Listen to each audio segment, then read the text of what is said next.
मागच्या व्हिडिओज मध्ये आपण पाहिलं काही सर्कलच्या प्रॉपर्टीज पाहिल्या, सर्कलशी रिलेटेड असणारे काही टर्म्स जे आहेत, मग ते आर्क असतील, मेजर आर्क, मायनर आर्क, त्याचबरोबर सेंट्रल अँगल, या सगळ्या कन्सेप्ट ज्या आहेत त्या आपण पाहिल्या.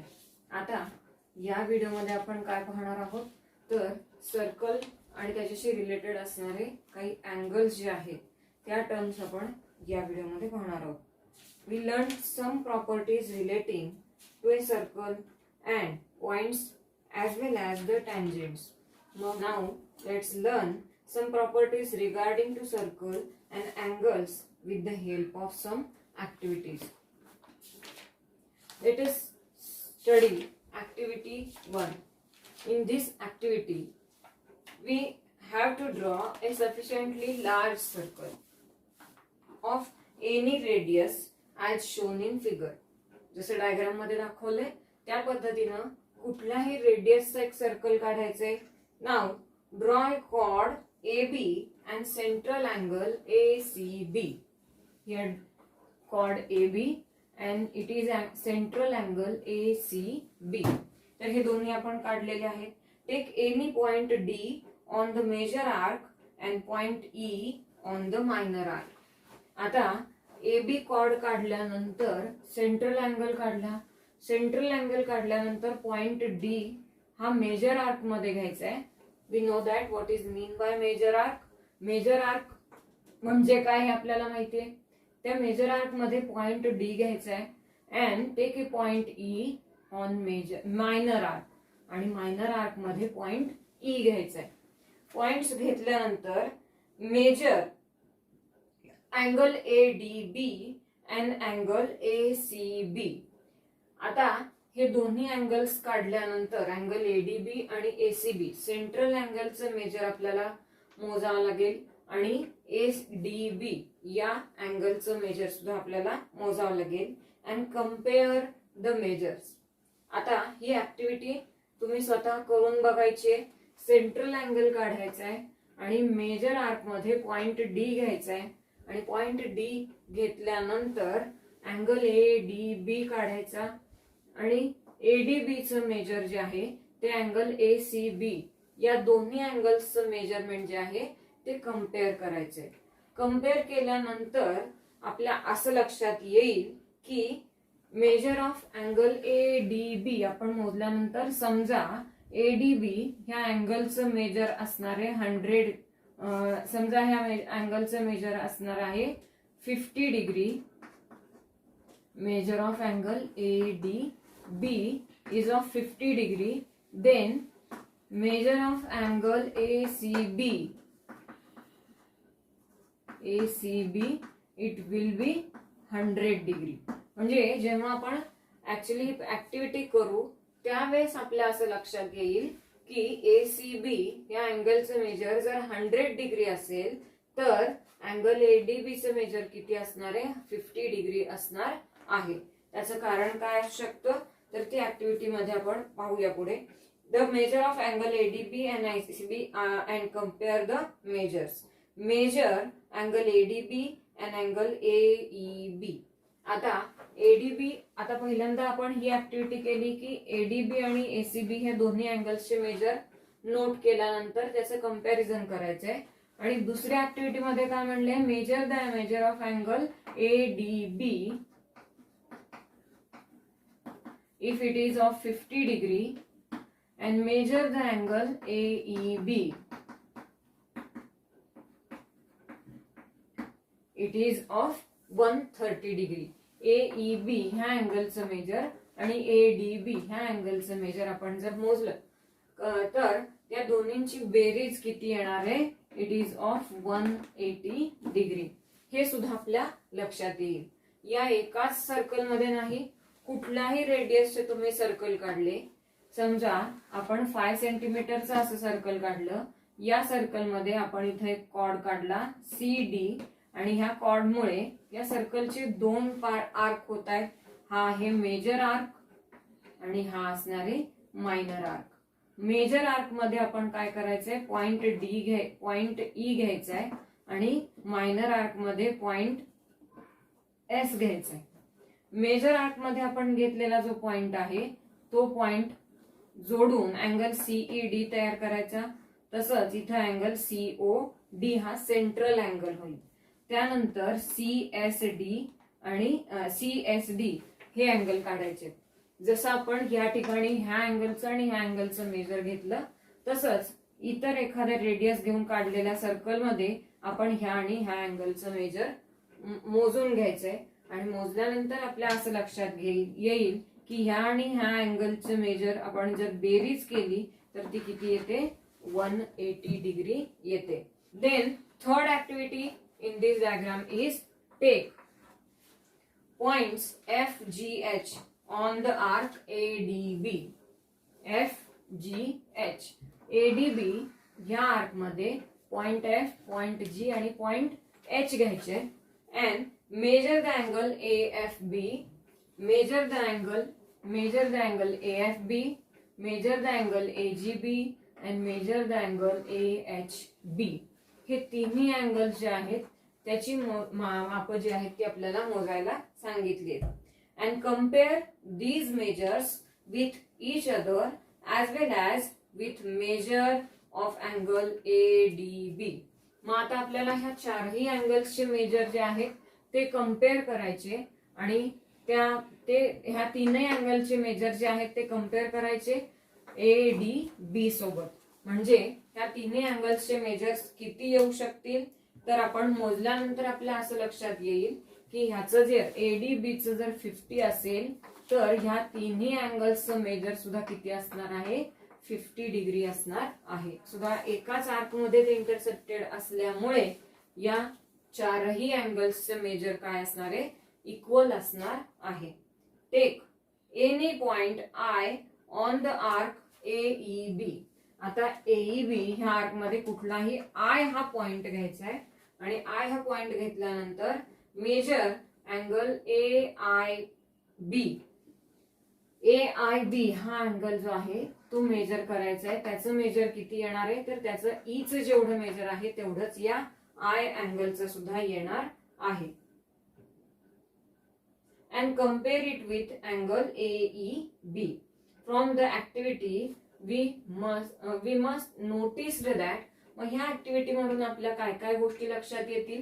पहिली ऍक्टिव्हिटी केल्यामुळे आपल्या काय लक्षात येईल की the measure of angle ACB is twice the measure of angle ADB.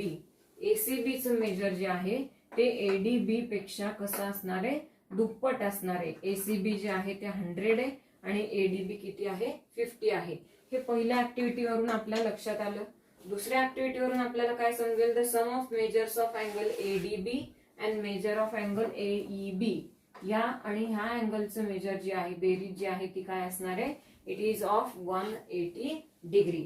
Third the angles AHB, ADB, AFB and AGB are of equal measures. मगाशी मी सांगितल्याप्रमाणे हा अँगल हा आणि हा या चारही अँगल्सचे मेजर जे आहेत ते काय असणार आहेत इक्वल असणार आहेत because they are intercepted in same arc.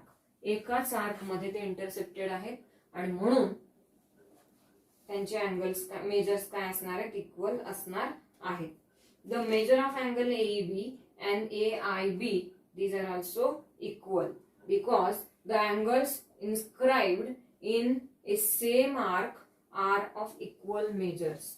the angles which are inscribed in a same arc एकाच आर्क मध्ये इन्स्क्राइब्ड होणारे जे अँगल्स आहेत त्या अँगल्सचे मेजर्स काय असतात इक्वल असतात. तर ह्या पहिल्या ऍक्टिव्हिटी मध्ये आपल्याला या 4 प्रॉपर्टीज ज्या आहेत त्या समजल्या. त्यानंतर सेकंड ऍक्टिव्हिटी जी आहे त्या ऍक्टिव्हिटी मध्ये आपण काय केलंय एक सर्कल ड्रॉ केलाय कुठल्याही रेडियसचा आणि त्यामध्ये पॉइंट C जो आहे तो सेंटर ऑफ सर्कल आहे. सेंटर ऑफ सर्कल मधून जाणारी जी लाईन आहे त्याला आपण काय म्हणतो it is called as a diameter. मग PQ ही डायमीटर आपण काढली इथं आणि हा PQ डायमीटर काढल्यामुळे सर्कलचे सेम 2 इक्वल पार्ट्स होतात त्याला आपण सेमी सर्कल असं म्हणतो. It is learn in previous standard. मग सेमी सर्कल जे आहे त्या सेमी सर्कल मध्ये आपण एक अँगल काढला. समजा आपण एखादा एक पॉइंट S हा घेतला आणि ह्या S पॉइंटला व्हर्टेक्स कन्सिडर करून PSQ हा अँगल काढला. PSQ हा अँगल काढल्यानंतर त्यांनी आपल्याला इथे म्हणलंय की draw a sufficiently large circle with centre C as shown in figure. Draw any diameter PQ. Now take points R, S, T on the both the semicircles. Measure the angle PRQ, measure the angle PSQ, and measure the angle PTQ. Note that each is a right angle. आता semi circle मध्ये इथं आपण समजा इथे एखादा point घेतला RS आणि इथे एखादा पॉइंट घेतला T. PRQ हा अँगल आपण जर मेजर केला तर तो आपल्याला 90 डिग्रीचा दिसेल. PSQ मेजर केला तर तो सुद्धा 90 चा दिसेल आणि PTQ जर आपण मेजर केला तर तो सुद्धा 90 डिग्रीचा आपल्याला दिसणार आहे. या पद्धतीनं या ऍक्टिव्हिटी मध्ये आपल्याला काय म्हणलंय की the each angle has a 90 degree measure. प्रत्येक अँगलचं माप जे आहे ते 90 डिग्रीचं असणार आहे. It means that each angle is of right angle. The properties you saw in the above activities are theorems that gives a relations between circles and angles. तर अशा पद्धतीने आपण ज्या आता पाहिलेल्या सर्कलच्या प्रॉपर्टीज आहेत त्या प्रॉपर्टीजचा उपयोग काही थेरम्स किंवा थेरम्सच्या स्वरूपामध्ये आपल्याला ते प्रूव्ह करायचे आहेत. आणि त्या प्रूव्ह करण्यासाठी आपण प्रिव्हियस नॉलेज जे घेतलेलं आहे ते प्रिव्हियस नॉलेजचा उपयोग हे थेरम जे आहेत ते प्रूव्ह करण्यासाठी करायचा आहे. अशा पद्धतीनं सुरुवातीला आपण ह्या दोन ऍक्टिव्हिटीज पाहिल्या. आता ह्या ऍक्टिव्हिटीजच्या पुढे आपण बघणार आहोत inscribed angle. Let's learn what is mean bye inscribed angle. त्या इन्स्क्राइब्ड अँगल म्हणजे काय यासाठी आपण एक डायग्राम काढली. C सेंटर ऑफ सर्कल असणार एक सर्कल काढलाय आणि ह्या सर्कल मध्ये पॉइंट D जो आहे तो सर्कल वरती आहे या पद्धतीनं काढलाय आणि म्हणलंय C is the centre of circle. The vertex D of angle PDQ lies on the circle. The angle जो आहे PDQ या अँगलचा वर्टेक्स D जो आहे तो कुठे येतोय सर्कल वरती येतोय. And the arms of angle PDQ intersect the circle at point A and B. त्याच पद्धतीनं अँगल PDQ चे दोन आर्म्स आहेत. ही एक आर्म आणि ही एक arm. These two arms intersect the circle at point A and point B. आता ह्या दोन पॉइंट मध्ये ते अँगल जो आहे तो इंटरसेक्ट होत असेल. Such an angle is called as an angle inscribed in circle or in the arc. तर अशा पद्धतीनं हा जो अँगल आहे त्याला म्हणायचं angle inscribed in a arc. It means that what is the definition of inscribed angle? The angle whose vertex lies on the circle and arms intersects the circle at two different points. Such angle is called as inscribed angle. असा angle की ज्या अँगलचा एक vertex जो आहे तो circle वरती आहे आणि दोन्ही आर्म्स जे आहेत ते दोन्ही आर्म्स सर्कलला वेगवेगळ्या पॉइंट मध्ये इंटरसेक्ट होत असतील तर त्या अँगलला इन्स्क्राइब्ड अँगल असं म्हणायचं. Let's write here a definition. The angle whose vertex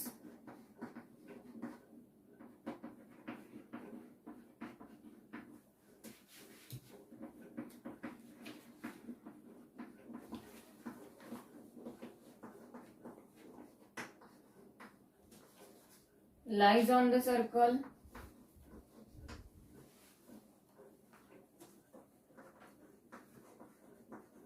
and the arms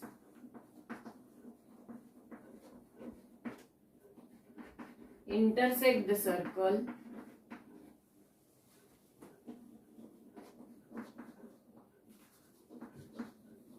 at two different points.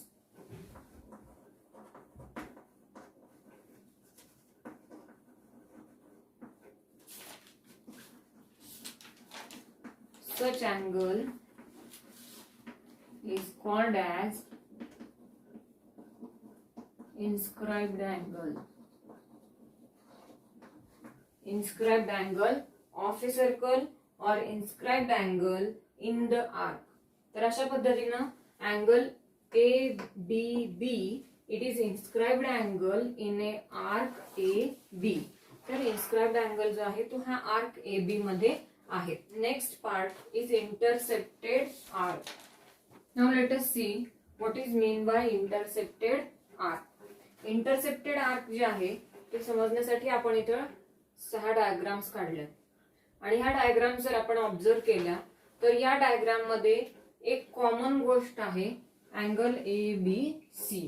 प्रत्येक डायग्राम मध्ये आपण अँगल ABC जो आहे तो काढलाय. या अँगल ABC मध्ये असणारा पॉइंट A, B आणि C या तिन्ही पॉइंटचे पोझिशन्स मात्र काय आहेत थोड्याशा वेगवेगळ्या आपल्याला दिसत आहेत.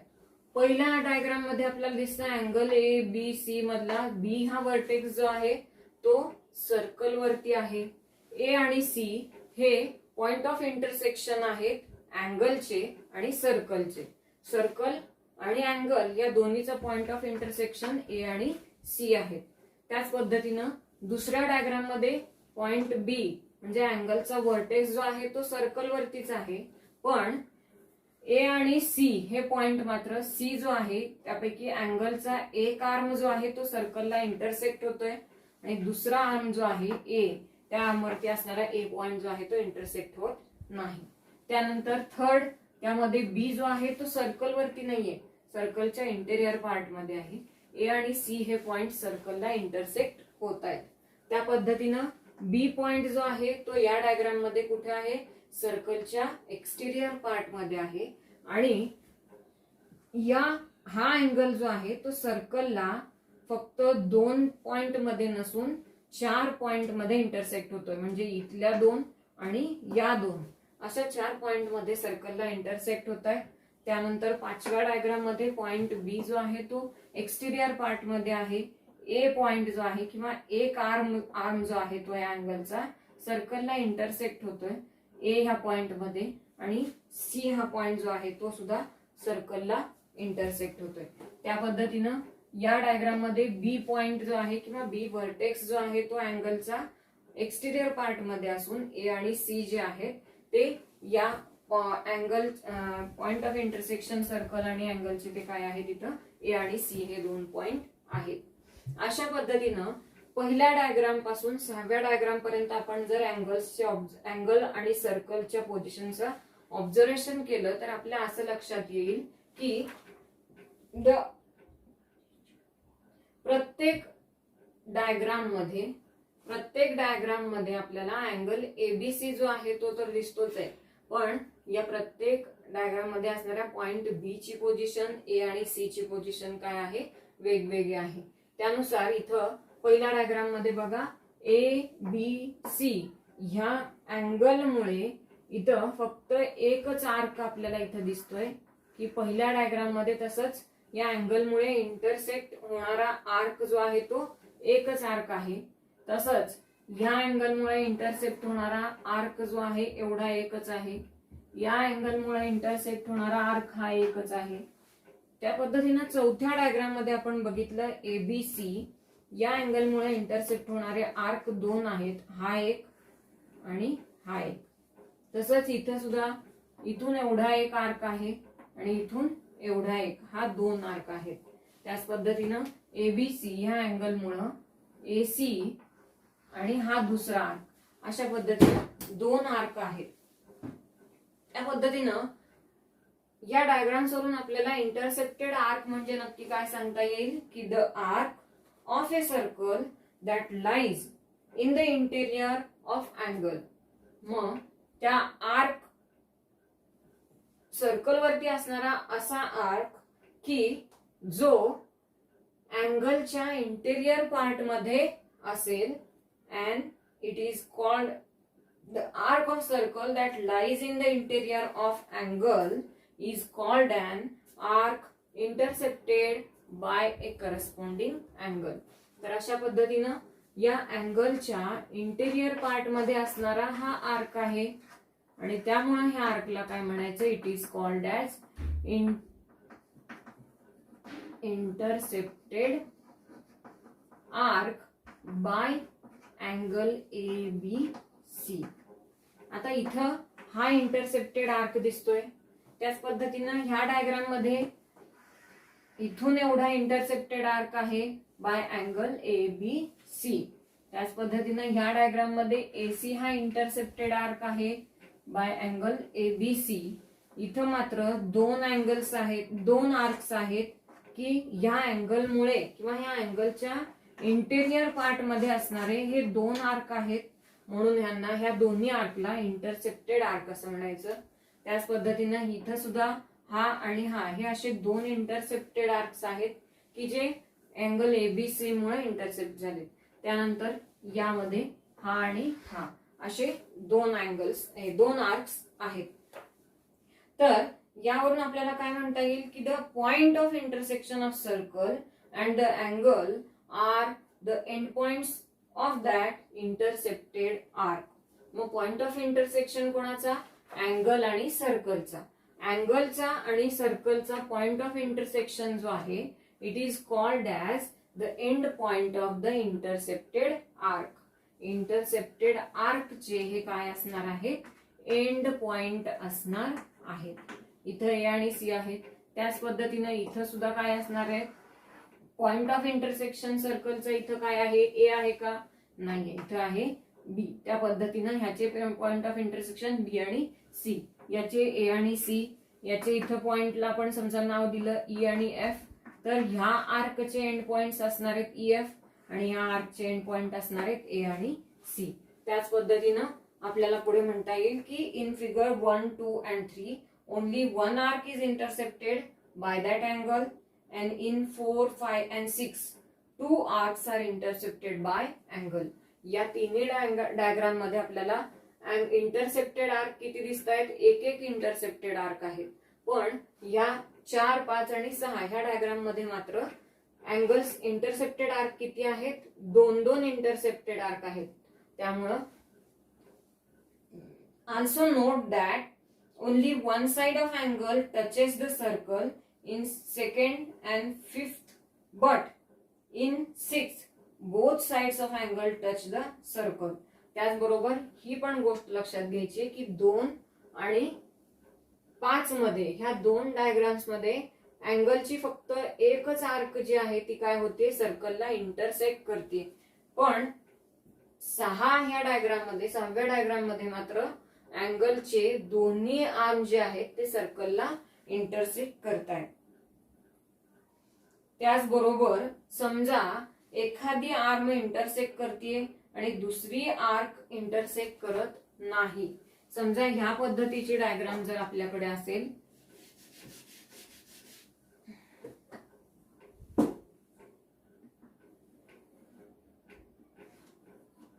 इथं पॉइंट C असेल तर एक आर्म जो आहे तो अँगलचा सर्कलला इंटरसेक्ट करतोय, पण दुसरा आर्म जो आहे तो सर्कलला इंटरसेक्ट करत नाही. म्हणून आर्क जो आहे, इंटरसेप्टेड आर्क जो आहे तो हा कन्सिडर करता येत नाही. कारण इंटरसेप्टेड आर्कची डेफिनेशन आपण मगाशी काय बघितली होती की the arc of circle that lies in the interior of angle it is called as an arc intercepted by corresponding angle. त्यामुळं संपूर्ण इंटेरियर पार्ट मध्ये असणारा आर्क जो आहे त्या आर्कला इंटरसेप्टेड आर्क असं आपण म्हणतो. पण हा दुसरा आर्म जो आहे तो सर्कलला इंटरसेक्ट होत नसल्यामुळं याला आपण इंटरसेप्टेड आर्क असं म्हणू शकत नाही. तर हा झाला intercepted arc.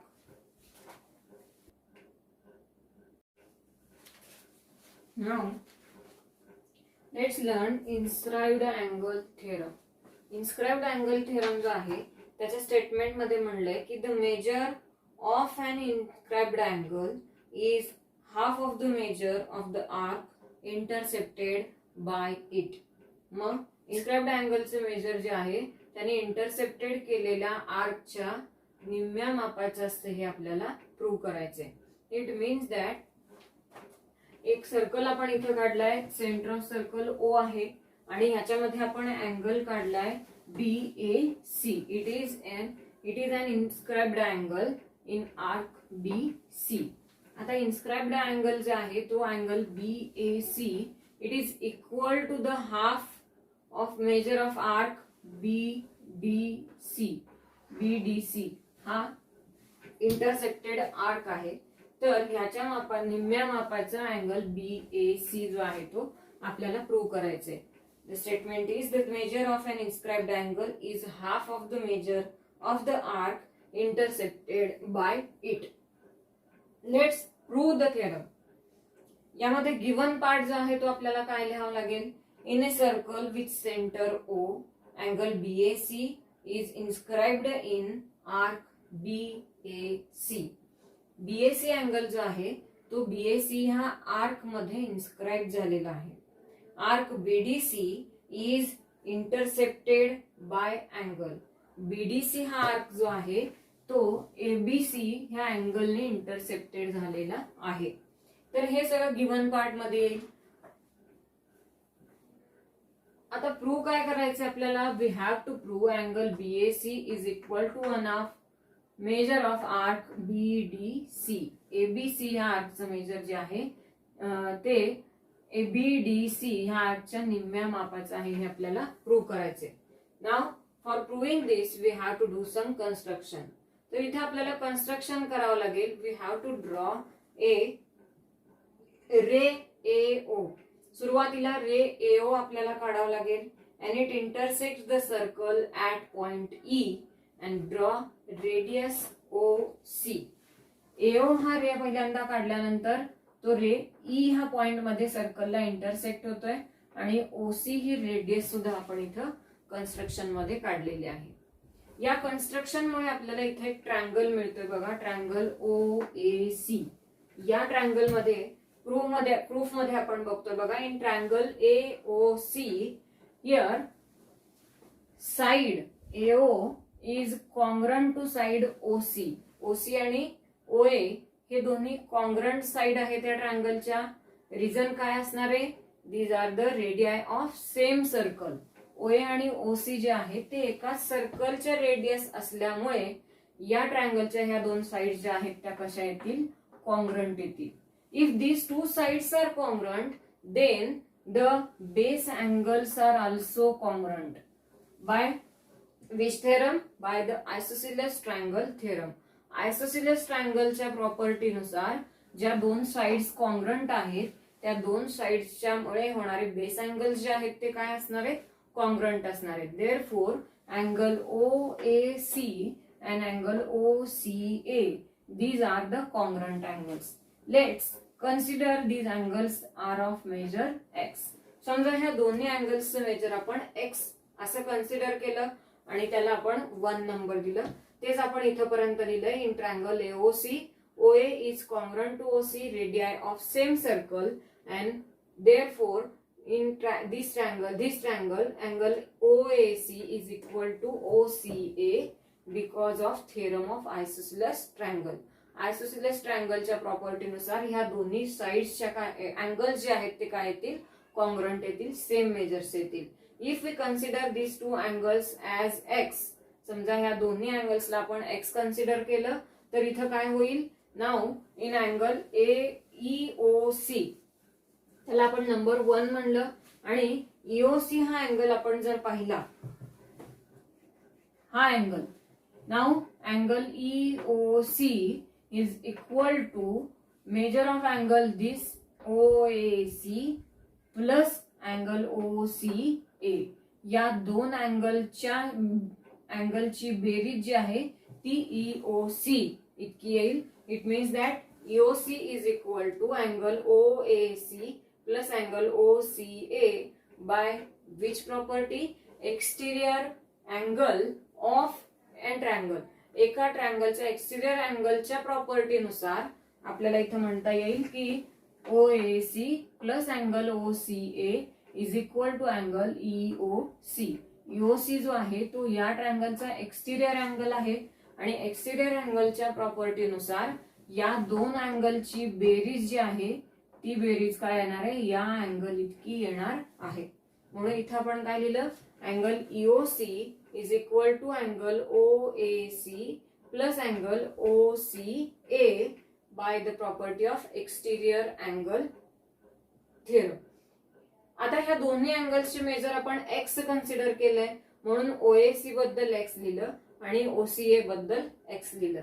X plus x it becomes 2x. आता EOC चं मेजर काय झालं 2x झालं. But angle EOC it is A central angle.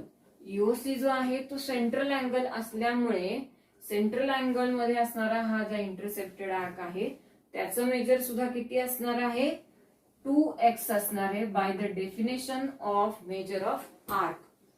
Major of arc आपल्याला माहितीये की the arc intercepted by central angle किंवा सेंट्रल अँगलचं जेवढं मेजर असतं तेवढंच त्या आर्कचं सुद्धा मेजर असतं. या डेफिनेशन नुसार आपण इथे काय लिहिलं EOC is a central angle, therefore measure of arc EC is equal to 2x by the definition of measure of arc. मग EC या आर्कचं मेजर सुद्धा 2x होईल म्हणून आपण ह्याला नंबर 2 कन्सिडर केलं. त्याला 2 नंबर कन्सिडर केल्यानंतर फ्रॉम 1 and 2 1 आणि 2 हे जर आपण ऑब्झर्व केले तर 1 मध्ये OAC आणि OCA ह्याला x म्हणलंय आणि EC ह्याचं मेजर काय येणार आहे 2x आहे. तर आपण त्याला या दोन्हीवरून काय म्हणता येईल OAC is equal to EAC is equal to 1/2 measure of arc EC. आता EC जो आहे तो 2x आहे आणि OAC आणि OCA ह्या दोन्हीचे मेजर्स किती आहेत x आहेत. मग ह्याच्यावरून आपण काय म्हणू शकतो angle OAC is equal to angle EAC is equal to angle is equal to 1/2 measure of arc EC. हा x आहे आणि हा 2x आहे म्हणून आपल्याला म्हणता येईल EAC is equal to 1/2 measure of arc EC. EC च्या निम्म EAC असणार आहे. सिमिलरली बाय ड्रॉइंग OB आता त्याला आपण नंबर दिला 3 नंबर दिल्यानंतर आपण OB समजा ड्रॉ केला. OB ड्रॉ केल्यानंतर त्याच पद्धतीनं जसं आपण ह्या अँगलचं मेजर 2x प्रूव्ह केलं तसंच ह्याचं सुद्धा काय करता येईल आपल्याला 2x प्रूव्ह करता येईल. And angle BOE it is also a central angle. हा सुद्धा सेंट्रल अँगल आहे आणि त्यामुळं आर्क BDE याचं सुद्धा मेजर काय होणार आहे 2x होणार आहे. आता अँगल आर्क BDE ह्याचं मेजर 2x झालंय म्हणजे अँगल BAE याचं मेजर काय आहे x आहे. It means that similarly we can prove that angle EAB is equal to 1/2 measure of arc BDE. 1/2 measure of arc BE. Consider it as number 4. आता 3 नंबरला आपण काय म्हणलंय EAC is equal to 1/2 arc EC and 4th number आपण म्हणलंय angle EAB is equal to 1/2 arc BE. हे 4th नंबरला आपण कन्सिडर केलंय. तर ह्या दोन्हीची आपण समजा बेरीज केली अँगल EAC आणि अँगल EAB. EAC आणि EAB 1 आणि 3 आणि 4 ह्या दोन्हीची आपण बेरीज केली तर आपल्याला काय मिळेल इथं 1/2 arc EC plus 1/2 arc BE. 1/2 arc EC plus 1/2 arc BE. हे केल्यानंतर आपल्याला इथं अँगल EAB आणि EAC जर आपण ऑब्झर्व केले तर दोन्ही बेरीज काय असणार आहे अँगल BAC असणार आहे. Therefore for this we can write here angle BAC. ह्या दोन्हींची बेरीज करून कोणता अँगल येणार आहे अँगल BAC येणार आहे. Therefore write here angle BAC is equal to measure of 1/2 if we compare common it या 1/2 ला आपण समजा कॉमन काढलं तर 1/2 measure of arc CE plus measure of arc BE. CE and BE या दोन्हीचे मेजर ऑफ आर्क आपण जर कॉमन काढले तर काय इथं येईल it is A measure of it is A arc BEC. आता BEC जो आहे या आर्कचं नाव जे आहे ते आपण BDC असं सुद्धा लिहू शकतो किंवा BEC असं सुद्धा लिहू शकतो. We have to prove here one angle BAC is equal to 1/2 measure of arc BDC. Therefore, we write the name of arc is BDC. त्यामुळे आपण इथं अँगलचं नाव काय लिहिलं, BDC लिहिलं. Therefore we prove this angle BAC is equal to 1/2 measure of arc BDC. Consider it as number 5. आता ह्याला आपण 5 number consider केलं, हे आपण प्रूव्ह केलं. हे प्रूव्ह केल्यानंतर इथे आपल्याला काय म्हणलं त्यांनी की note that we have to consider 3 cases regarding the position of the center of circle and inscribed angle. Centre of circle आणि इन्स्क्राइब्ड अँगल यांच्या पोझिशन वरून आपल्याला 3 कंडिशन्स किंवा 3 केसेस जे आहेत त्या लक्षात घ्यायच्या. पहिली केस काय असणार आहे, सेंटर ऑफ सर्कल जो आहे तो if it is interior part of the inscribed angle. अँगलच्या इंटेरियर पार्ट मध्ये जर सेंटर ऑफ सर्कल असेल तर आपण angle BAC is equal to 1/2 measure of arc BDC हे प्रूव्ह करू शकतो. ते आपण इथं प्रूव्ह केलं. सेकंड काय आहे, on the one arm of the angle. अँगलच्या एका आर्म वरती असेल तरी सुद्धा त्याचं मेजर काय असणार आहे, हाफ ऑफ द आर्क असणार आहे. तेही आपण नंबर 4 मध्ये काय केलंय, प्रूव्ह केले. 3 आणि 5 मध्ये आपण हे प्रूव्ह केले. 3 मध्ये आपण काय प्रूव्ह केले, EAC अँगल EAC हा अँगल जो आहे या अँगलच्या एका आर्म वरती सेंटर ऑफ सर्कल आहे, बरोबर आहे.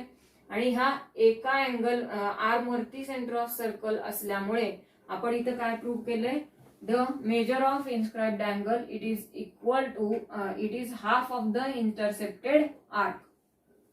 मग इंटरसेप्टेड आर्क आहे EC, याचं माप आहे 2x आणि याचा आहे x. It is half of the intercepted arc. Intercepted आर्कच्या निम्म्या मापाचा हा अँगल असतो. हे आपण नंबर 3 मध्ये प्रूव्ह केले. त्याच पद्धतीने नंबर 5 मध्ये सुद्धा आपण काय प्रूव्ह केले की अँगल BAC हा angle BAC it is equal to the half of measure of arc BDC. BDC या इंटरसेप्टेड आर्कच्या निम्म्या मापाचा अँगल BAC आहे. मग हा अँगल BAC च्या इंटेरियर पार्ट मध्ये O हा सेंटर ऑफ सर्कल आहे. तर ह्या 2 केसेस मध्ये आपण काय केलंय, हे प्रूव्ह केलेलं आहे. तर राहिली तिसरी, in the exterior of angle. अँगलच्या एक्सटेरियर पार्ट मध्ये समजा सेंटर ऑफ सर्कल असेल तर इन्स्क्राइब्ड अँगल आणि इंटरसेप्टेड आर्क याचं रिलेशन आपल्याला सांगायचंय. त्यासाठी now in third case it is if the center of circle is in the exterior of the angle. Center of circle O, it is exterior part of angle. Angle BAC, it is a angle and O is the exterior part of angle. Then we have to prove an angle BAC is equal to 1/2 measure of arc BC. त्या diagram जर आपण observe केली तर त्या diagram मध्ये आपल्याला दिसतंय angle BAE is equal to angle BAC. It is equal to angle BAE minus angle CAE. आता BAE ह्या अँगल मधून आपण हा अँगल जर मायनस केला तर आपल्याला अँगल BAC जो आहे तो मिळतो. म्हणून आपण इथे लिहिलं BAC is equal to BAE minus CAE. But in third equation we prove that angle EAC is equal to 1/2 the measure of arc EC. तिसऱ्या इक्वेशन मध्ये आपण हे प्रूव्ह केले. Therefore from third equation we have to write here 1/2 BAE its measure of angle, this angle is equal to the 1/2 measure of arc BE or BCE. Therefore write here BAE, angle BAE is equal to 1/2 measure of arc BCE minus angle CAE. It is equal to the 1/2 measure of arc CE. CAE is equal to measure of arc C 1/2 arc CE from number 3. If we common 1/2, आपण 1/2 जर common काढला तर शिल्लक राहील major of arc BCE minus major of arc CE. तर major of arc BCE ह्या arc मधून आपण CE हा आर्क जर मायनस केला तर शिल्लक कोणता आर्क राहणार आहे, फक्त BC हा आर्क शिल्लक राहणार आहे. Therefore angle BAC is equal to 1/2 measure of arc BC. म्हणून इथे आपण लिहिलं angle BAC is equal to 1/2 measure of arc BC. It is equation number 6. आता या पद्धतीनं आपण पहिल्या कंडिशन मध्ये सेंटर ऑफ सर्कल जो आहे तो अँगलच्या इंटेरियर पार्ट मध्ये असताना प्रूव्ह केलं. त्याचबरोबर सेंटर ऑफ सर्कल अँगलच्या एका आर्म वरती जर असेल तर त्यानुसार आपण angle BAC is equal to 1/2 into measure of arc BC हे प्रूव्ह केलं. आणि सेंटर ऑफ सर्कल जो आहे त्या अँगलच्या एक्सटिरियर पार्ट मध्ये जर असेल तरी सुद्धा angle BAC is equal to 1/2 measure of arc BC हे जे आहे ते प्रूव्ह केलं. यालाच आपण दुसऱ्या पद्धतीने असं स्टेट करू शकतो की the measure of an angle subtended by an arc at a point on the circle is half of the measure of the angle subtended by the arc at the centre. अशा पद्धतीनं हा जो theorem आहे तो आपण prove केलाय. The corollaries of above theorem can be also be stated in similar way. तर अशाच पद्धतीनं या थेरमच्या ज्या काही करोलरीज आहेत त्या करोलरीज सुद्धा आपल्याला प्रूव्ह करायच्या आहेत. पहिली करोलरी आपण बघूया. Now let us see the corollaries of inscribed angle theorem. Inscribed angle theorem जो आहे त्याच्या करोलरीज मधली पहिली आहे angles inscribed in the same arc are congruent. Same arc मध्ये इन्स्क्राइब झालेले अँगल जे आहेत ते सेम मेजर्सचे किंवा कॉन्ग्रंट असतात हे आपल्याला प्रूव्ह करायचे. त्यासाठी आपण एक डायग्राम काढली. सेंटर ऑफ सर्कल जे आहे ते C आहे आणि ह्याच्यामध्ये दोन इन्स्क्राइब्ड अँगल आहेत PQR and angle PSR. Therefore, we have to write here a given part. C is the center of circle and angle PQR is inscribed in arc PTR. PQR angle जो आहे तो PTR ह्या arc मध्ये इन्स्क्राइब झालाय and angle PSR it is inscribed in an arc PTR. हा PTR ह्या arc मध्ये इन्स्क्राइब झालाय. तर हे आपण गिवन पार्ट मध्ये लिहिलं. आपल्याला प्रूव्ह काय करायचंय? These angles are congruent angles. Angle PQR is congruent to angle PSR. हे आपल्याला प्रूव्ह करायचंय. त्यासाठी इन्स्क्राइब्ड अँगल थेरम आपल्याला माहितीये.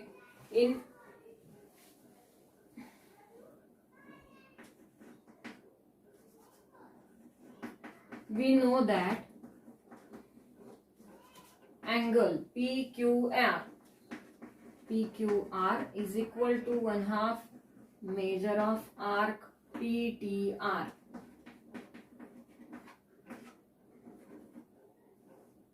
Consider it as number 1.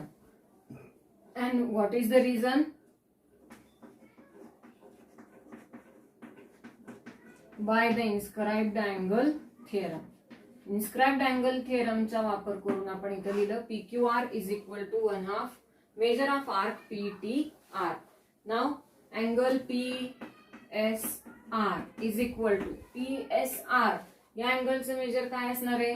PTR ह्या आर्कच्या निम्म्या मापाचा असणार आहे. It means 1/2 measure of arc PTR. Consider it as number 2 and reason is by the inscribed angle theorem.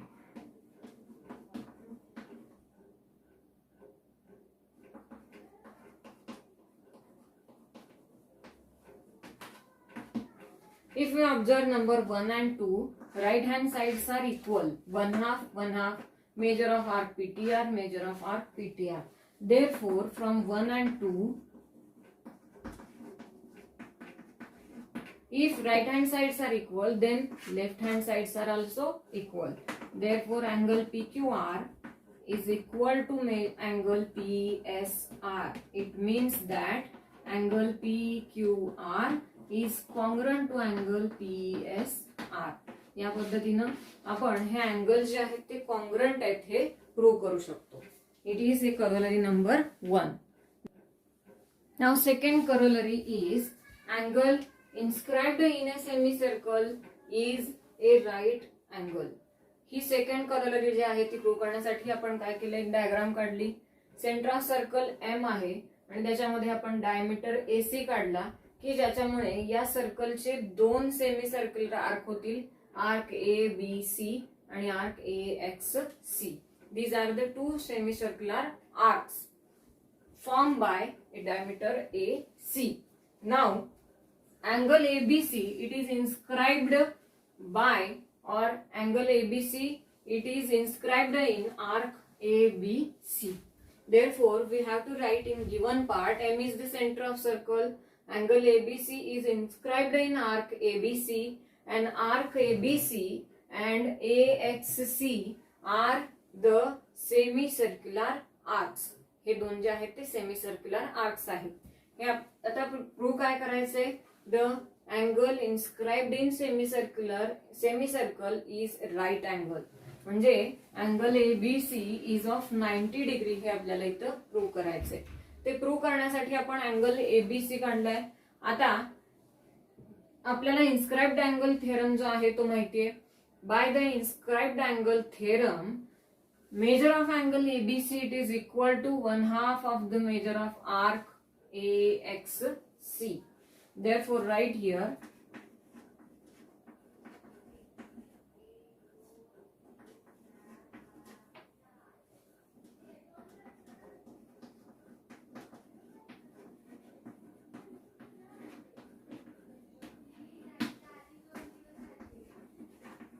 we get angle ABC is equal to 1/2 measure of arc AXC. AXC या अँगलचे measure आपल्याला, measure of arc आपल्याला माहिती आहे, it is equal to 180 degree. Therefore it is 1/2 into measure of arc AXC, it is of 180 degree. By the definition of semicircular arc, semicircular आर्कच्या definition नुसार measure of arc AXC काय असणार आहे, 180 असणार आहे. Therefore measure of angle ABC it is equal to 90 degree. त्यावरून ABCचं major काय असणार आहे, 90 डिग्री असणार आहे. It is A second corollary.